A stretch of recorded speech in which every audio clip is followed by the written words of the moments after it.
E aí galera, tudo certo? Tudo beleza? Vamos lá para nossa aula de sociologia. Então, a partir de agora a gente também vai receber aí algumas videoaulas de sociologia, uma disciplina que eu tenho muito apreço, eu gosto muito de trabalhar com sociologia.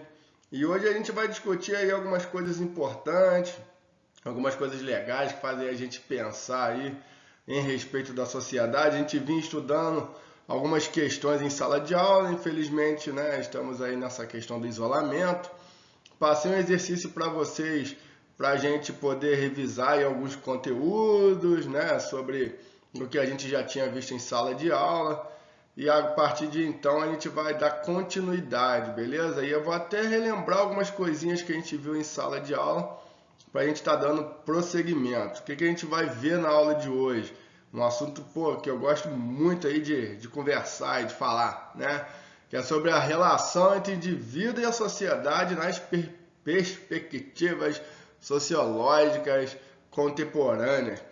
Então, esse tema grandioso, enorme aí, que é isso? Na verdade, é a forma de pensar atualmente, mais atual, entre a relação entre indivíduo e sociedade, né? A gente falou lá que a sociedade é o objeto de estudo da sociologia, não foi isso? Sociologia estuda a sociedade, mas quem constrói a sociedade são os indivíduos. Não existiria sociedade sem eu, sem você, sem todos os indivíduos, né? E aí nós vamos ter algumas perspectivas diferentes de acordo com alguns autores e de acordo com algumas ideias diferentes sobre esse assunto, né? Então a gente pode dividir a sociologia entre clássica e contemporânea, ou seja, a clássica é aquela mais antiga, aquela primeira, fundada por esses caras que estão aqui em cima, aqui, ó, Max Weber, Karl Marx, Emile Durkheim. A gente já falou deles sobre sala de aula. Vamos dar uma revisada no que eles falaram aqui e vamos dar continuidade com os pensadores mais atuais, contemporâneos a nós. Alguns ainda estão vivos aí, né, fazendo sociologia. Isso é muito importante, beleza? Então, essa relação entre indivíduo e sociedade, né, pensando a sociologia na perspectiva sociológica, né, dentro da sociologia, tanto contemporânea quanto a clássica, ela está relacionada aí à experiência social de cada indivíduo, então a experiência do teórico, né? Então, por que Marx pensa de um jeito, Durkheim pensa de um jeito, Weber pensa de um jeito? Porque cada um tem uma realidade de vida, uma realidade social, cada um muitas vezes é de um país diferente. A gente vai ver ali nos sociólogos contemporâneos, vai ter o britânico, vai ter o dos Estados Unidos, vai ter o polonês, né? Então cada um pensa, cada um tem uma realidade social diferente, assim como a gente tem a época diferente, né? Tem a questão da época. Então você pensa, uma sociologia clássica que surgiu lá no século XIX, ela é muito diferente de um mundo atual, né? Que os pensadores atuais hoje vão pensar em temas, em situações que não tinha como pensar naquela época, né? Um exemplo, tecnologia, né? Como que Marx iria falar sobre o desenvolvimento da tecnologia, como que se iria moldar a vida da sociedade se não existia tecnologia naquela época, né? Então tem muito a ver com a experiência de cada um e tem muito a ver com a época de cada um, beleza? Show de bola? Falando da sociologia clássica, então, do Max Weber, do Karl Marx e do Durkheim, vamos lembrar aí o que cada um falou mais ou menos, né? Pro Durkheim, essa relação entre sociedade e indivíduo, né? É a sociedade que determinava os indivíduos. Se a gente for lembrar da última aula, caiu até no exercício, a sociedade, então, a análise da sociedade pelo Durkheim estava baseada nos fatos sociais, né? Então, Durkheim falava que os fatos sociais eram externos ao indivíduo e que agia com coercividade ao indivíduo. Então, independia da vontade do indivíduo. Era a sociedade que manipulava, que determinava o que o indivíduo ia fazer. Exemplo, casamento, né? A gente falou isso em sala de aula. Casamento, então, é um fato social para Durkheim. Então, independente da vontade do indivíduo, independente se ele gosta ou não, a sociedade vai casar, né? A sociedade ela vai praticar aí o casamento, o matrimônio, porque isso é externo ao indivíduo. A sociedade que determina para o indivíduo, não é isso? Então a gente falou que dentro da perspectiva de Durkheim, a sociedade ela tem muito mais, exerce muito mais pressão em cima do indivíduo do que o indivíduo na sociedade, que era diferente do que o Max Weber falava, que era o contrário. Por Weber, os indivíduos é que determinavam a sociedade, era a ação de cada um. Para o Weber, lá a gente tinha ação sobre racionalidade, né? Uma ação tradicional, uma ação afetiva, não é isso? E de acordo com as emoções da pessoa, de acordo com o fim, com o objetivo de determinada pessoa, ela agia de tal forma. Um exemplo que eu dei lá, porque você está num estádio de futebol, todo mundo assistindo ao jogo, sai um gol, todo mundo comemora junto. O que fez as pessoas fazerem aquilo? A emoção, né? Então você agindo por emoção. Eu falei na sala de aula, por que muitas pessoas vão lá na procissão, na igreja, né? O que fez aquelas pessoas todas saírem de casa naquela mesma hora, muitas vezes chovendo, frio, sair de casa e ir lá participar daquela procissão? Uma ação voltada para valores, né? Valores religiosos. Então, a ação de cada indivíduo, o que motiva cada indivíduo é o que na verdade motivava aí uma ação igual de todos os indivíduos é que motivava aí a sociedade, né? Então você tem o Weber partindo primeiro da ação individual para uma ação coletiva. E já o Marx, né, um dos autores mais famosos e polêmicos dentro da sociologia, falava que sociedade e indivíduo determinam-se principalmente na questão das classes sociais. Né, já que Marx vai para a ideia de materialismo histórico, dialético, a gente já viu, baseado principalmente na questão das diferenças de classe, né, da desigualdade, aí ele trata como burguesia e proletariado. Então essa relação entre o rico e o pobre, né, de acordo com Marx, é que vai determinar aí o funcionamento da sociedade, onde uns dominam, outros são dominados. Beleza? Então a gente fez aí uma revisãozinha, né, do que a gente já viu em sala de aula, para a gente dar início à matéria que a gente vai ver hoje, que são os autores aí mais contemporâneos. Então a gente tem essa sociologia clássica, essa forma de pensar clássica, agora a gente vai ver os pensadores contemporâneos. Beleza? Vamos começar por Norbert Elias, né, que é um alemão que viveu aí entre 1897 a 1990, então é mais contemporâneo, né, 1990, quase chegou aí ao século 21.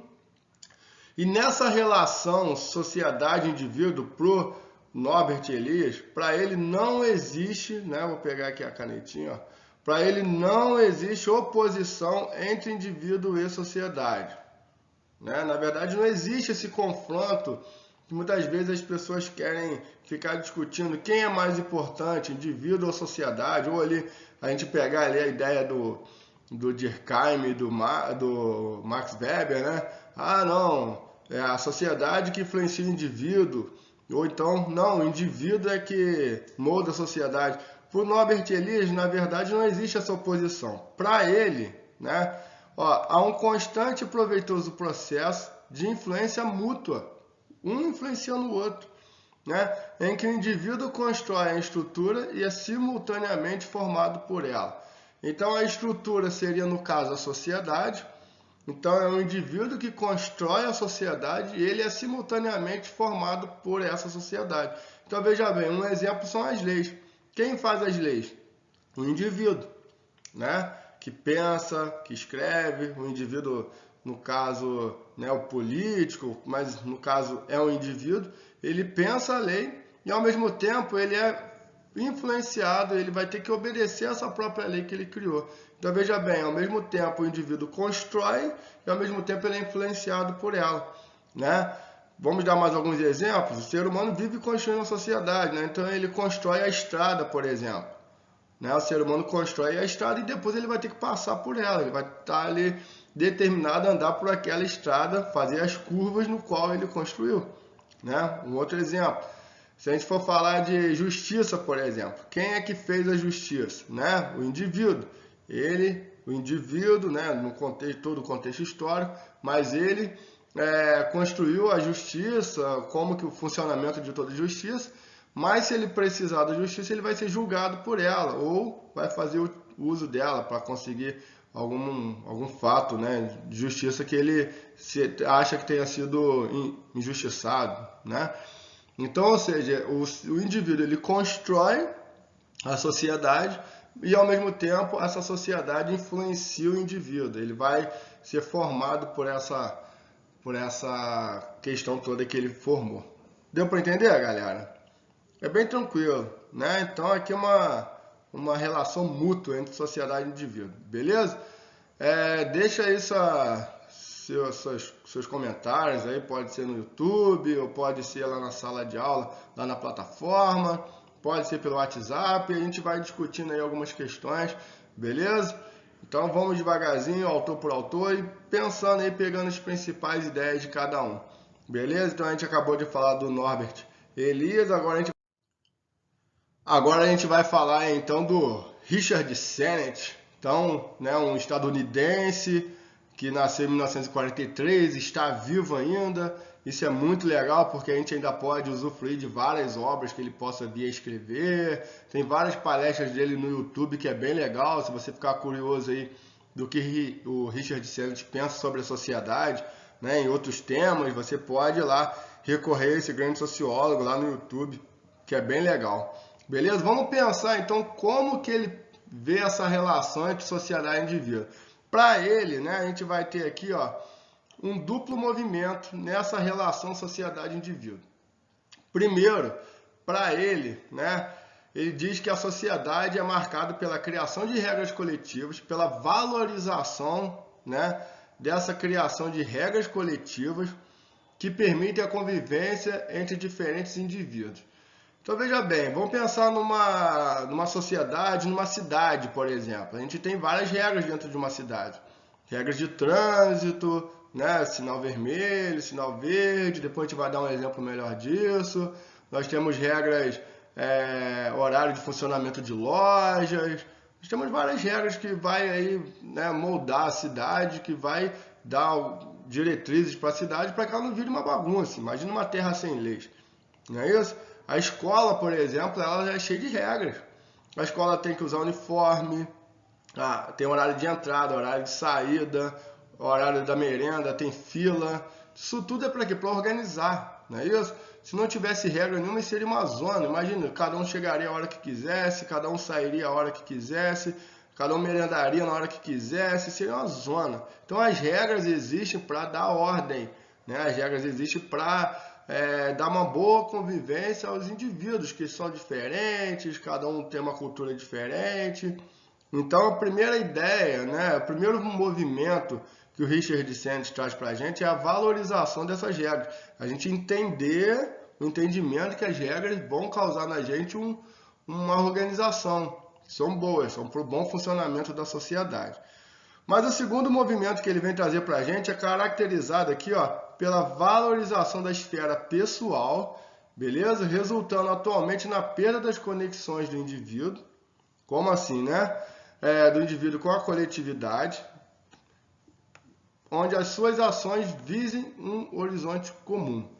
Então, vamos pensar aqui. Primeiramente, o Richard Sennett vem dizendo que a sociedade ela trabalha no sentido de valorizar as regras.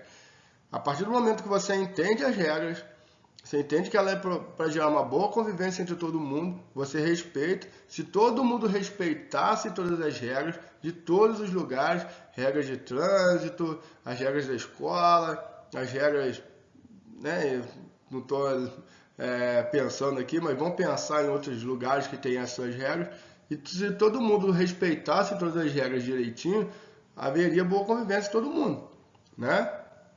Ninguém cometeria delito, ninguém estaria errado, não existiria nem ninguém preso, né? Porque estaria todo mundo certo. Mas para ele, essas questões, essa relação entre sociedade e indivíduo, né, muitas vezes é caracterizada aí pelo individualismo, né, onde os indivíduos vão perder essa conexão com a coletividade. O que é isso? Muitas pessoas vão deixar de pensar na coletividade para pensar apenas individualmente. Pensar primeiro na sua primeira necessidade, primeiro em você, primeiro na sua necessidade, do que pensar na coletividade, do que no indivíduo. E aí essas regras, muitas vezes, apesar delas servir para dar uma boa convivência, as pessoas desrespeitam as regras. Então vamos pensar aqui. As regras de trânsito, por exemplo, para que serve? Para organizar o trânsito, né? Para que nenhum carro bata no outro, para que ninguém tenha excesso de velocidade, para que ninguém mate outras pessoas. E aí beleza. Então você tem lá o sinal de trânsito, sinal vermelho. Ele serve para quê? Para os carros pararem e deixar com que os outros passem, né? Atravessem, os outros carros tenham a vez deles. Mas imagina que você está numa situação em que você está com muita pressa, né? Uma pessoa esteja com muita pressa, esteja atrasado, sei lá, vários motivos, pode ser até motivos pertinentes. Sei lá, ele está com uma pessoa doente dentro do carro, mas aí ele está com o sinal vermelho, ele está com tanta pressa que ele fura o sinal. E aí o que vai acontecer? Ele pensou primeiro em quem? No indivíduo, na sua necessidade própria, do que na coletividade, do que na regra que deveria ser utilizada ali para todo mundo. Deu para entender?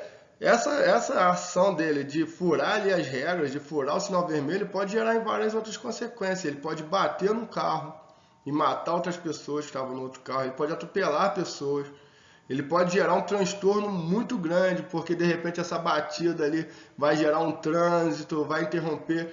Olha só, o que ele gerou na sociedade ou nas outras pessoas, pensando apenas em quem? No individualismo, beleza? Na individualidade. Deu para entender? Então ele não levou aí em consideração o coletivo. Outra ideia que a gente pode ter disso, né? Tem aí as placas de trânsito, no caso proibido estacionar, e a pessoa parou. Por que essa pessoa parou aí onde é proibido estacionar? Porque com certeza ela pensou na sua primeira necessidade. Ela pensou primeiro no indivíduo e não na sociedade. Tá dando para entender? Então essa relação sociedade-indivíduo, o indivíduo ela se torna mais importante, de acordo aí com a visão de Richard Sennett. Porque ela, de repente, precisou atravessar para ir lá na loja, precisou comprar alguma coisa, e ela pensou primeiro na sua necessidade, mesmo que a placa esteja aí proibindo. A gente pode aprofundar mais e pensar aí na questão da corrupção. Por que os políticos roubam dinheiro do povo, né? Apesar de muitas vezes nem precisar de mais dinheiro, ou muitas vezes saber que é errado, eticamente errado, crime, mas por quê? Né? Então o Richard Sennett ele vai falar o seguinte: a explicação para tal postura, né, pode ser a percepção de que as próprias necessidades são mais importantes do que o cumprimento de regras coletivas. E é essa ideia que o Richard Sennett vai trazer para a gente, né? Nessa visão sociedade-indivíduo, para ele, indivíduo, ele pensa ser mais importante, ou seja, ele entende que as próprias necessidades são mais importantes do que as regras coletivas, do que pensar na coletividade. Beleza, galera? Alguma dúvida? Deu para sacar a ideia aí do Richard Sennett? Bem legal, né? Vamos continuar aí, vamos ver outros autores que vão falar sobre a sociedade, vão falar para a gente sobre essa relação sociedade-indivíduo. Então a gente vai falar agora sobre Anthony Giddens, que é um britânico, nascido em 1938, ainda está vivo, beleza? É um dos sociólogos aí de grande importância na atualidade, atualmente. Também tem vários vídeos dele no YouTube, que é bem legal. E vamos pensar como que Anthony Giddens pensava essa relação sociedade-indivíduo, indivíduo-sociedade. Então, para ele, o indivíduo e sociedade, ele vai caracterizar com outros nomes, tá? Para o Anthony Giddens, ele vai chamar o indivíduo de agência e vai chamar a sociedade de estrutura. A agência aí no caso de agir mesmo, tá? A gente vai falar melhor daqui a pouco. Quem que seria então essa estrutura que ele vai chamar de sociedade? Seriam as leis, as normas, as instituições, as regras, beleza? E para ele, né, para o Anthony Giddens, a sociedade, essa estrutura, na verdade, né, influencia a agência. Então, o indivíduo é influenciado pelas leis, pelas normas, pelas instituições, ele vai agir, né? Porque para ele a ação, né, confirma a estrutura. Então, não existiria sociedade, não existiria estrutura se não houvesse indivíduo.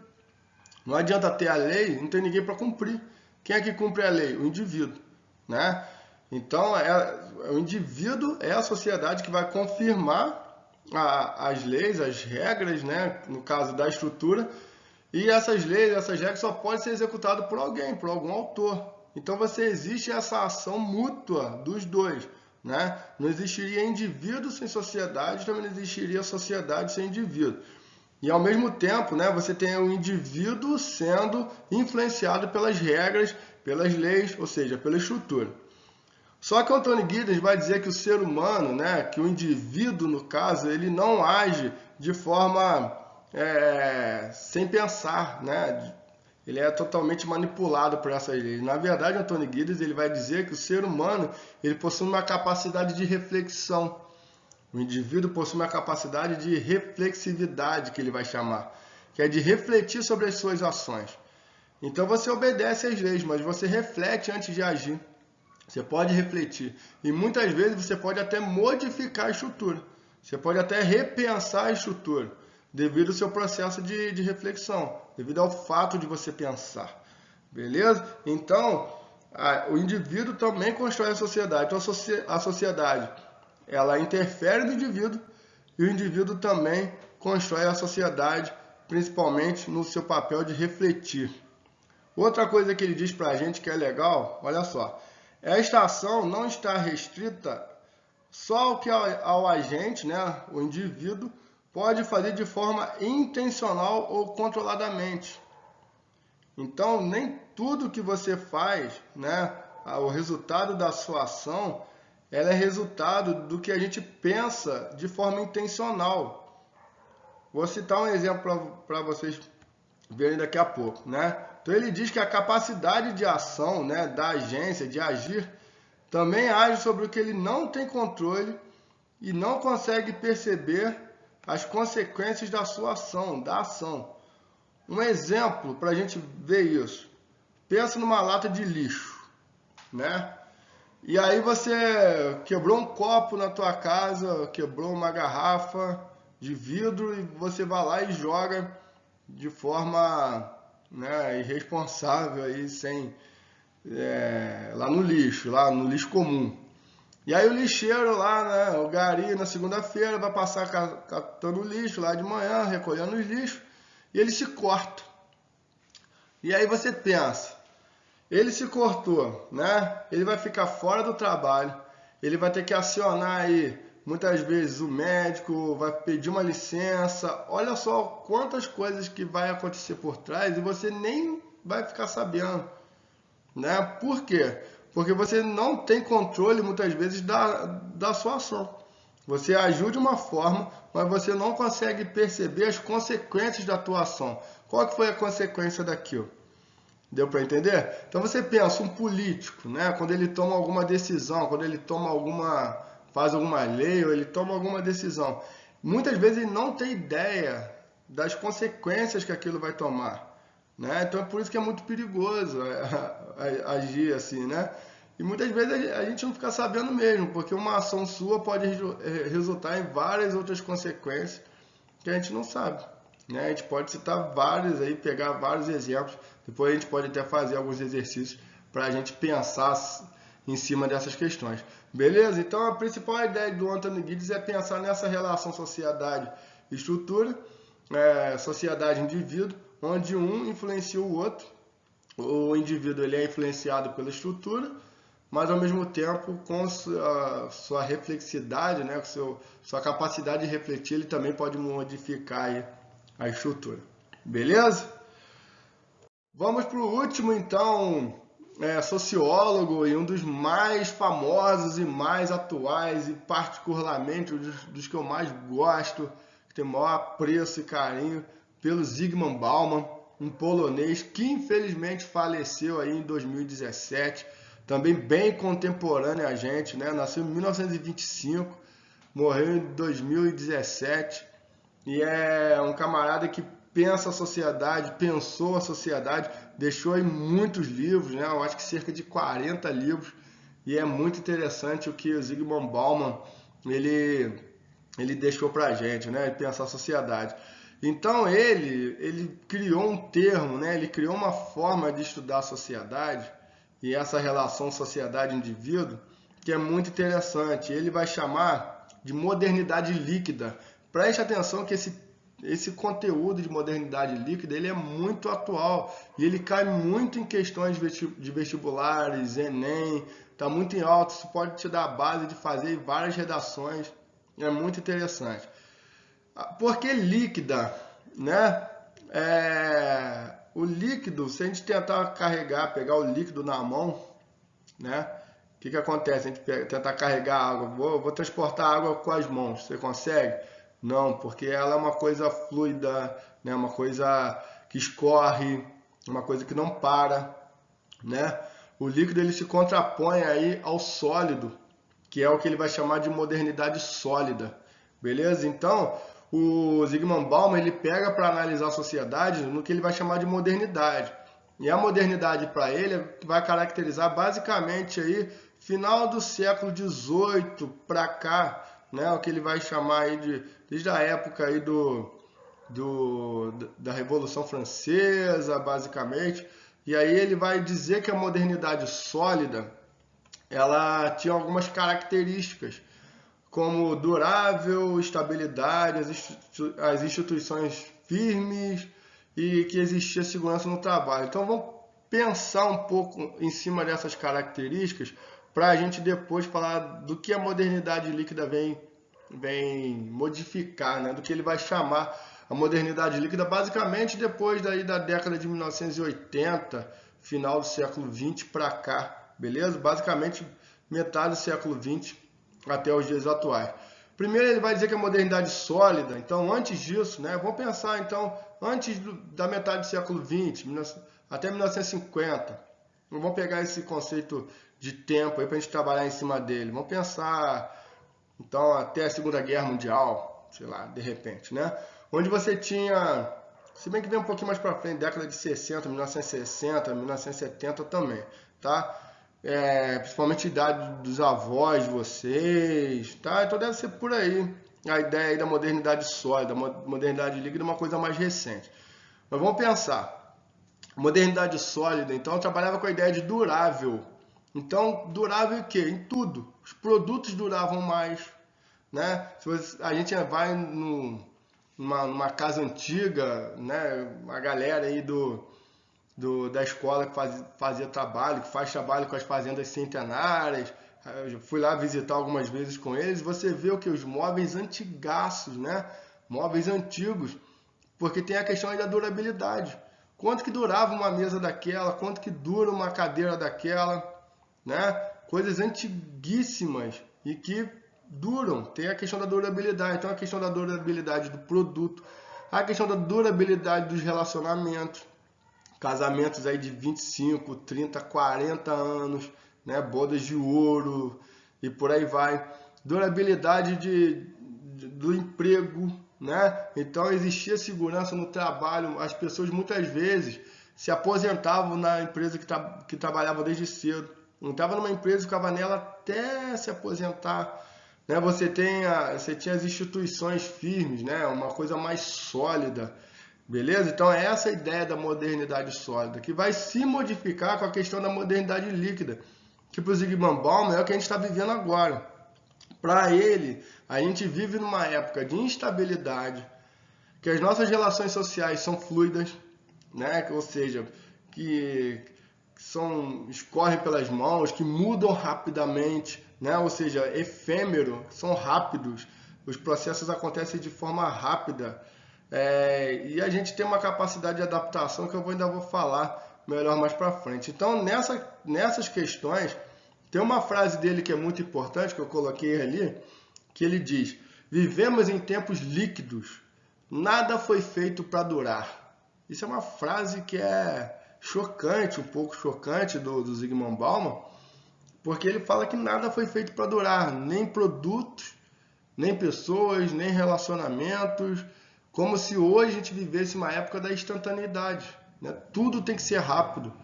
As pessoas não têm paciência de esperar baixar um arquivo, fazer um download, a internet está lenta, você quer tudo rápido, né? Você vive na sociedade da pressa, que não pode parar, não é isso?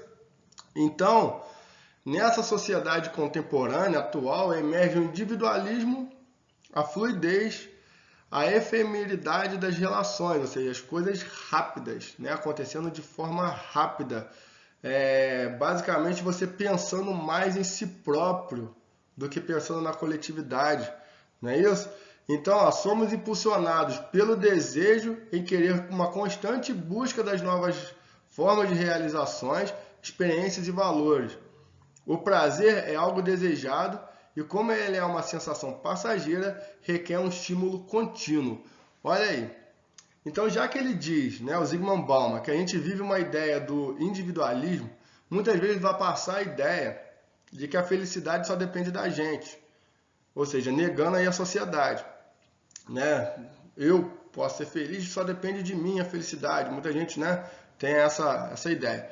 Como muitas vezes a gente não consegue ser feliz, né, no seu individual, isso pode gerar uma angústia muito grande nas pessoas, né? Que ele vai dizer para a gente o sentimento de angústia. Outra questão muito importante que ele vai trazer para a gente é que como a gente vive nessa busca pela felicidade, né, nesse individualismo, muitas vezes vai gerar para a gente o desejo do consumo, tá? O desejo do consumismo. Então é o consumo que muitas vezes vai satisfazer, vai tentar satisfazer o nosso desejo, a nossa felicidade. E daí que ele vai chamar de sociedade do prazer, né? A ideia do prazer, o desejo pelo prazer. Só que como tudo é rápido, uma coisa que você compra hoje, ela vai te deixar feliz hoje. E amanhã você vai precisar comprar de novo. E aí você vai entrar num ciclo, né, em que nada te satisfaz, em que nada te deixa feliz, né? Por isso que as pessoas bebem hoje e bebem todo dia, né? Bebida alcoólica, porque elas dão uma sensação de prazer, mas é rápido, efêmero, é um processo rápido. E ao mesmo tempo, amanhã você vai precisar daquilo de novo. Então você tem uma galera viciada aí na questão das drogas, você tem uma galera viciada na questão do alcoolismo, exatamente pela busca do prazer, ou pela busca do consumo, né, que vai fazer as pessoas felizes, vai disfarçar muitas vezes esse sentimento de felicidade, beleza? Então, ou em outras questões também, né, as pessoas, como eu estava dizendo ali atrás, antigamente, se você tinha a ideia de um serviço que era para toda a vida, agora você tem a questão da troca. Muitas vezes você está insatisfeito num serviço, você já procurar outro. Isso vai envolver em outras questões também, questão de relacionamento, que a gente vai citar aí mais para frente. Então, essa é a ideia da modernidade líquida, né? Das coisas mudarem rápido, de tudo ser rápido, de tudo querer ser numa velocidade maior, um resultado mais rápido. Deu? Tá dando para entender? Show? E dando continuidade aí às ideias de Zygmunt Bauman, né, falando de modernidade líquida, ele vai dizer para a gente que o sentimento coletivo dominante é o que se deve viver o momento presente exclusivamente para si. Então você tem aquela ideia de que tem que viver agora, né? Tem que viver o presente, porque outra coisa que ele diz é que o futuro, né, é marcado pela incerteza. Então a gente não sabe como a gente vai ser daqui 10 anos, né? Tem muita essa frase, pô, para que eu vou planejar daqui 10 anos se eu não sei o que eu vou viver? É marcado aí pela incerteza, né? Então você vive muito a questão do presente. Tem que viver o hoje, viver o momento, não é isso? Então, com isso, né, você tem uma ausência nessa perspectiva de futuro, você vai criar uma angústia, né, até pelo desconhecido. E aí a gente pode citar esse exemplo que a gente está vivendo agora, né, do coronavírus, que bate realmente uma angústia de não saber como vai ser o futuro, né, se a gente for pensar. Cabe um pouco aí essa questão.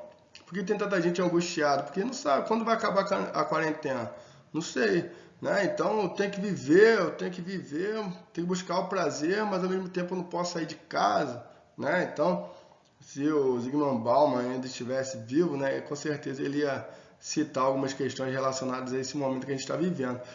Outra questão muito importante que ele vai, né, citar aí nos seus trabalhos é que essa relação líquida na modernidade, né, olha só, os vínculos humanos tem a chance de serem rompidos a qualquer momento. Então, como você tende a viver essa questão viver o agora, viver o momento, viver, né? Se eu não estou feliz nesse relacionamento, a gente rompe agora. Então essa é uma característica que ele vai dizer dessa modernidade líquida, da sociedade atual, né? Onde as pessoas são vistas muitas vezes como descartáveis, né? A gente começa e termina um relacionamento muito rápido, não tem aquela ideia do durável, da modernidade sólida, né? O que era a modernidade sólida? Trabalhava com a ideia de durável. Como você não tem na modernidade líquida a ideia de durável, né? Uma coisa fluida, efêmera, então até os relacionamentos vêm refletir isso, né? A questão do ficar, né? Estou criticando, mas é uma característica da sociedade, sem vínculos, né? As pessoas não querem vínculos, as pessoas terminam relacionamentos muito rápidos. Isso eu estou falando de relacionamentos entre duas pessoas, mas estou falando de emprego também. As pessoas trocam de emprego muito rápido. Não está bom aqui, eu vou para outro. Não está bom ali. Exatamente pela essa busca do prazer, dessa angústia que ele vai dizer para a gente aí dessa modernidade líquida. E outra questão, né, que ele vai falar, olha só, isso aqui é importante. Bauman acredita que as redes sociais, olha só, significam uma nova forma de estabelecer contatos e formar vínculos. Logicamente, né, a gente tem o grupo do WhatsApp, a gente tem ali nossa rede de amigos, no Twitter, no Instagram, né, nas redes sociais fazendo aí esse papel, então, de estabelecer contatos. Só que ele continua. Mas essas redes não proporciona um diálogo real, pois é muito fácil se fechar em círculos de pessoas que pensam igual a você e evitar controvérsias. O que são os grupos? Né? A maioria dos grupos são grupos de pessoas que falam a mesma língua. Você tem o seu grupo lá da torcida do seu time de futebol, todo mundo torce para a mesma coisa. Você tem grupos com as pessoas muito parecidas, né? Exatamente porque você não quer uma controvérsia. E se houver controvérsia, o que você faz? Você sai do grupo, você mete o pé, não é isso? Você sai fora, exatamente porque a sociedade ela é muito instantânea. Então, se alguma coisa não está te agradando, é muito fácil você terminar. As relações são líquidas. Olha aí o que o Bauman fala, né? E outra característica que ele vai dizer para a gente, que essa modernidade líquida ela vai modificar, ela vai mudar, em respeito à privacidade. Como assim a privacidade? Ele vai dizer que lá na modernidade sólida, a gente via a privacidade como uma questão da invasão, né? Então, tinha muito respeito pela privacidade. Você não podia ser invadido sua privacidade. Ver uma foto sua, um álbum de aniversário seu, era algo para as pessoas próximas, né? Era algo... Algumas pessoas que tinham acesso ao álbum, até porque ele era impresso, né? Ele era revelado, ele é foto em papel. Então, poucas pessoas tinham acesso às fotografias, poucas pessoas, né, sabiam da vida uns dos outros. E qual que é a característica da modernidade líquida? Exatamente a ideia de evasão. As pessoas agora querem se mostrar. As pessoas querem mostrar sua vida na rede social. Então gravam stories toda hora, mostrando o que está fazendo. Não é isso? Está lá no Twitter, lá, tweetando o tempo todo o que está fazendo. Então você perde a ideia que a privacidade era invadida, por agora você mesmo se expõe. Né? A sociedade mesmo se expõe. É uma sociedade onde todo mundo sabe o que todo mundo está fazendo em todo momento. Né? O tempo todo você sabe. Você perde essa ideia de invasão, exatamente porque está tudo circulando, né? Nas redes. Muitas vezes as pessoas sabem de coisas que você nem sabe que elas sabem, mas você postou lá, né? E aí as pessoas ficam sabendo e contam para outra. E essa é a ideia da instantaneidade, né? Da sociedade, da tecnologia, da sociedade das redes sociais, sociedade globalizada, que são situações que a gente vai citar mais para frente. Então, a sociedade ela muda, né? A sociedade líquida e a sociedade... a modernidade sólida, da modernidade líquida, ela muda as características, né? Então essa característica da evasão, do se mostrar, de estar nas redes, é uma característica da modernidade líquida. Show de bola, galera? E para fechar então a nossa aula, né? Vamos pegar esse quadrinho aí para resumir aí o que a gente viu da modernidade sólida, da modernidade líquida. Então na modernidade sólida você tinha uma sociedade de consumidores e produtores. Então você tinha uma sociedade que produzia e consumia de acordo com a sua necessidade, né? Então as coisas, as compras eram feitas na necessidade, enquanto que a modernidade líquida ela é feita basicamente apenas de consumidores, mas para o seu prazer, né? Você consome, você consome, você consome cada vez mais por uma questão de não de apenas necessidade, mas de prazer, o ter de comprar, né? Coisa que muitas vezes você nem vai usar. Quantas pessoas têm tantas coisas em casa e não usam, não botam a mão, mas o desejo de comprar, né? Por uma satisfação, e aí ela te faz comprar, né? Sem muitas vezes sem a necessidade. Você tem a questão aqui, né? Então, como eu estava dizendo, o consumo era uma questão de sobrevivência. Hoje em dia, o consumo é para ser aceito socialmente. Você tem que ter o celular da época, você tem que ter o celular mais moderno para ser aceito socialmente. Você tem que estar nas redes sociais. Você tem que ter o Spotify no seu celular. Como assim você não paga o Spotify? Como assim você não paga a Netflix? Então, esse consumo é muitas vezes para ser aceito socialmente, não apenas por necessidade, né? Você tem que ter o tênis da marca, você tem que ter a roupa da marca e por aí vai, né? Então, o consumo, a ideia de consumo, né? O consumismo que o Bauman critica, que o problema não está no consumo. Todo mundo precisa de comprar. A sociedade capitalista ela vive disso.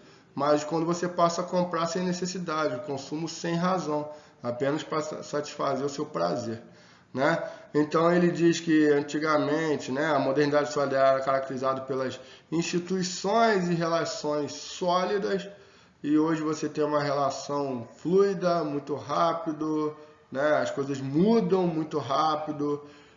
Você tinha uma imobilidade geográfica, então a questão é que as pessoas ficavam muito tempo num lugar só, até porque você não tinha o desenvolvimento dos meios de transporte, né?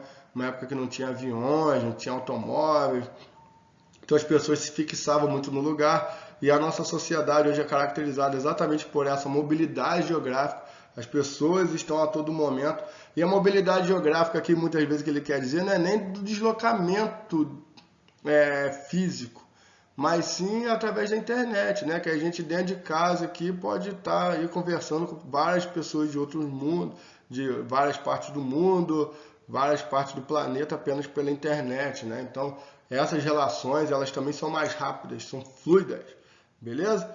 E a questão aí da durabilidade dos produtos, como eu iniciei falando do Bauman, né? Você tinha os produtos que duravam muito tempo, ficavam em anos e anos. E hoje em dia você tem a questão da obsolescência programada, ajudando aí com que você tenha os produtos muito menos duráveis. O que é obsolescência programada? Os produtos meio que já saem da fábrica, já saem da sua fabricação com data de validade. Aí você já deve ter percebido que o seu celular ele fez 1 ano, 2 anos, ele passa a dar problemas e problemas, você acaba tendo que trocar sem querer, sem precisar.